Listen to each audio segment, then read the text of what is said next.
നമസ്കാരം. കലിംഗ ന്യൂസിലേക്ക് സ്വാഗതം. മെഡിക്കൽ കോളേജിൽ ചികിത്സയിലിരിക്കെ കോവിഡ് ബാധിച്ച് മരിച്ച ഇട്ടിവ സ്വദേശിനിയുടെ മൃതശരീരത്തോട് ആരോഗ്യവകുപ്പും ഇട്ടിവ പഞ്ചായത്തും അനാദരവ് കാട്ടി.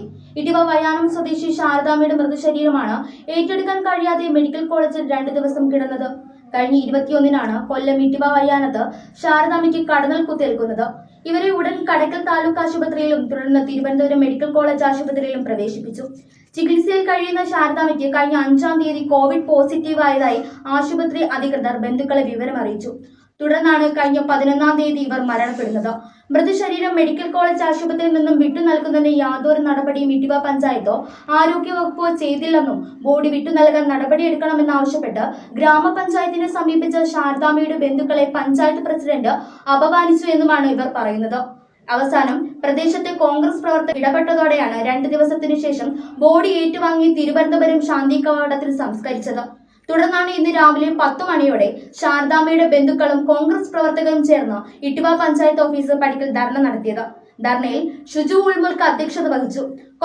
ഇട്ടിവ വാർഡിൽ ശാരദാമ്മ എന്ന 72 വയസ്സുകാരി കടന്തൽ കുത്തേറ്റ് മെഡിക്കൽ കോളേജ് ആശുപത്രിയിൽ 16 ദിവസം മുമ്പ് അഡ്മിറ്റായിരുന്ന ഈ ശാരദാമ്മയ്ക്ക് പിന്നീട് കോവിഡ് രോഗം ബാധിക്കുകയും തിരുവനന്തപുരം മെഡിക്കൽ കോളേജ് ആശുപത്രിയിൽ മരണപ്പെടുകയും ചെയ്തു.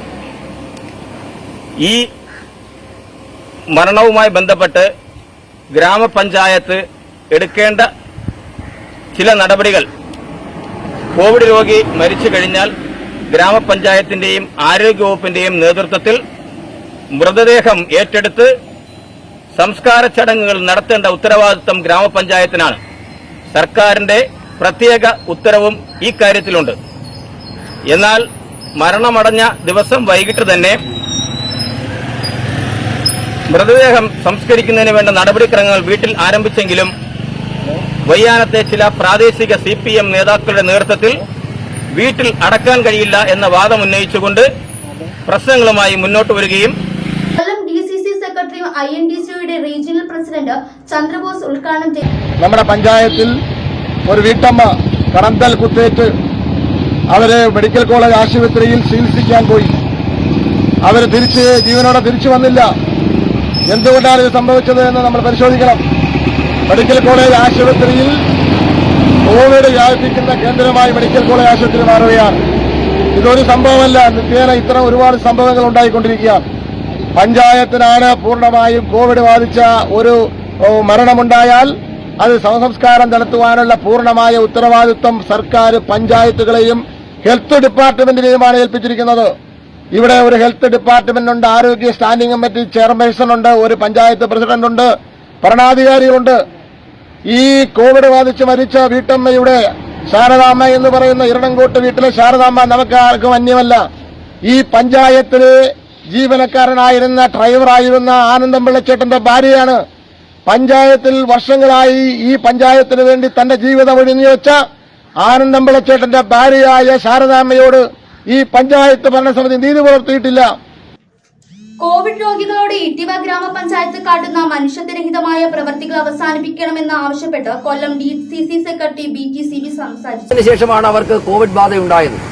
ഒരു കോവിഡ് ബാധയുണ്ടാകി മരണപ്പെടുന്ന രോഗിയെ, അത് ഏത് രോഗിയാണെങ്കിൽ പോലും മരണപ്പെടുന്ന ഒരാളെ ഇന്ത്യയുടെ ഭരണഘടന അനുശാസിക്കുന്ന രീതിയിൽ മരണപ്പെടുന്ന ഒരാളെ വളരെ കൃത്യമായി അടക്കണം, എല്ലാ തരത്തിലുള്ള ആദരവും പാലിച്ചുകൊണ്ട് അടക്കണം എന്നുള്ളത് ഒരു പൗരനെ സംബന്ധിച്ചിടത്തോളം ഇന്ത്യൻ ഭരണഘടന ഉറപ്പുവരുത്തുന്ന അവകാശമാണ്.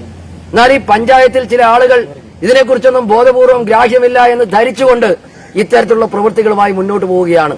ഇവിടെ നേരത്തെ അവരുടെ മരുമകൻ ഇവിടെ സൂചിപ്പിച്ചതുപോലെ ഇവിടെ ആർക്കാണ് അവരെ ഇവിടെ അടക്കാൻ കഴിയില്ല എന്ന് പറയാനുള്ള അധികാരം കൊടുത്തത് ആർക്കാണ്? ഇവിടെ രാഷ്ട്രീയ പ്രവർത്തനം നടത്തുന്ന പൊതുപ്രവർത്തകർ കാണിക്കേണ്ട മാതൃകയാണോ ഇവിടെ അത്തരത്തിൽ അദ്ദേഹത്തോട് സംസാരിച്ച ആൾ പ്രകടിപ്പിച്ചത്? എന്നെ വിളിച്ചിട്ട് പറഞ്ഞു ഇതെങ്ങനെ അടക്കുന്നതെന്ന് ചോദിച്ചു. ഞാൻ പറഞ്ഞു എന്താണെന്ന് വെച്ചാൽ അത് റിസൾട്ട് വന്നിട്ടൊക്കെ അല്ലേ പോസിറ്റീവ് ആണോ നെഗറ്റീവ് ആണോ. അന്നേരം എന്റെ കൂടെ പറഞ്ഞ പോസിറ്റീവ് ആയാലും നെഗറ്റീവ് ആയാലും ഈ പഞ്ചായത്തിൽ കോവിഡ് ബാധിച്ച് മരിച്ചാൽ അടക്കാൻ ഞങ്ങൾ സമ്മതിക്കൂല എന്നാ പറഞ്ഞത്. ആ വ്യക്തി പ്രത്യേകിച്ച് പഞ്ചായത്ത് മൊത്തത്തിൽ പിന്നീട് പാർട്ടി എന്റെ കൂടെ പറഞ്ഞ ആ വ്യക്തി എന്റെ കൂടെ പറഞ്ഞ് ഞങ്ങൾ പൊതുവെ എടുത്ത തീരുമാനമാണെന്നാ പറഞ്ഞേക്കുന്നത്. പഞ്ചായത്ത് ഞങ്ങൾ പൊതുവെ എടുത്തേക്കുന്ന തീരുമാനം കോവിഡ് ബാധിച്ച് മരിച്ചാൽ ഈ പഞ്ചായത്തിൽ അടക്കാൻ ഒക്കില്ല, നെഗറ്റീവ് ആയാലും പോസിറ്റീവ് ആയാലും. നിങ്ങൾ രാവിലെ ഈ പഞ്ചായത്തിൽ 10 മണിക്ക് വാ, ഞങ്ങൾ പേപ്പറല്ലാതെ ശരിയാ, ഞങ്ങൾ തന്നെ ഞങ്ങളുടെ പഞ്ചായത്തിന്റെ വണ്ടിയിൽ വന്ന് ഞങ്ങളത് നാളെ തന്നെ മറവ് ചെയ്തിട്ട് വരാമെന്നും പറഞ്ഞ് രാവിലെ 10 മണി തൊട്ട് ഇവിടെ വന്ന് 2:30 മണി വരെ വന്നിട്ട് ഇവർ ഇതിന്റെ ഒരു പേപ്പർ തരികയോ ഇവർ ഇതിന്റെ ഒരു റിപ്പോർട്ട് പറയുകയോ ഒന്നും ചെയ്യുന്നില്ല.